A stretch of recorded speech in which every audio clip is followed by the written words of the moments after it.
leaders of the Rangers, and especially the seasoned and highly experienced non-commissioned officers like Nicholas Moore. The skills, knowledge, and attributes learned and performed in training and in combat by Ranger NCOs is unmatched, and Run to the Sound of the Guns helps the listener understand that clearly.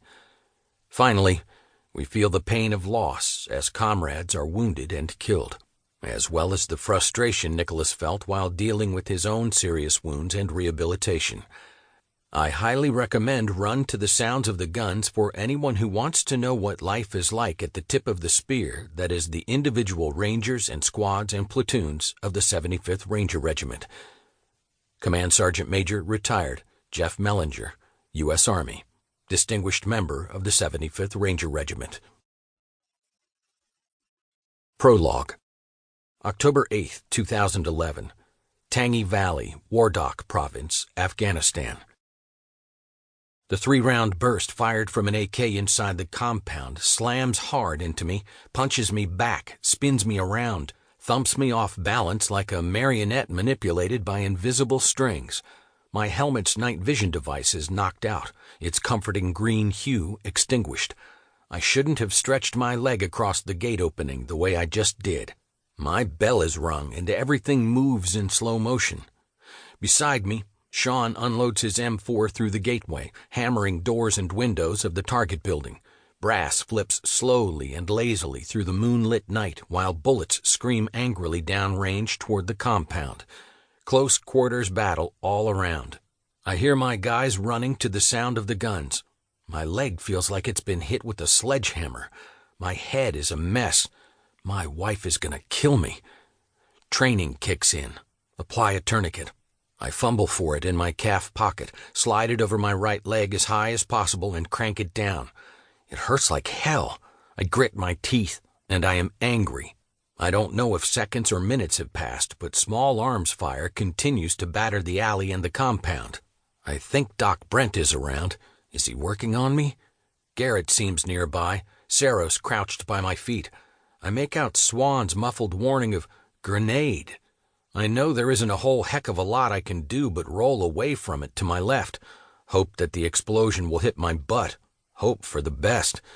The alleyway erupts. Shrapnel promises more pain and death. Moans puncture the night, moans from my guys, my assault squad, my brothers. Part 1. Private First Class and Specialist. Chapter 1. A long time ago in a world far, far away. 2001. U.S. Army Ranger School, Camp Darby, Fort Benning, Georgia. My twin brother Neil and I had enlisted at the age of 17 in the summer of 1998 for 4 years through the Army Delayed Entry Program and eventually reported for duty at Fort Benning, Georgia 1 week after graduating from high school in June of 1999. After 16 weeks of basic and advanced infantry training, we graduated from the 3-week-long Airborne School and the Ranger Indoctrination Program, RIP. RIP was a 3-week selection course designed to teach rudimentary Ranger skills and weed out the weak, with half the class usually failing. In 2010, it was changed to an 8-week-long program called RASP, the Ranger Assessment and Selection Program. My brother and I were assigned to the 2nd Battalion, 75th Ranger Regiment out of Fort Lewis, Washington. We both served in Bravo Company, he in 3rd Platoon and I in 1st. At 2nd Battalion, we were trained to a high standard, the Ranger Standard, in skills required for our jobs. Within 2 years, we separately attended Ranger School.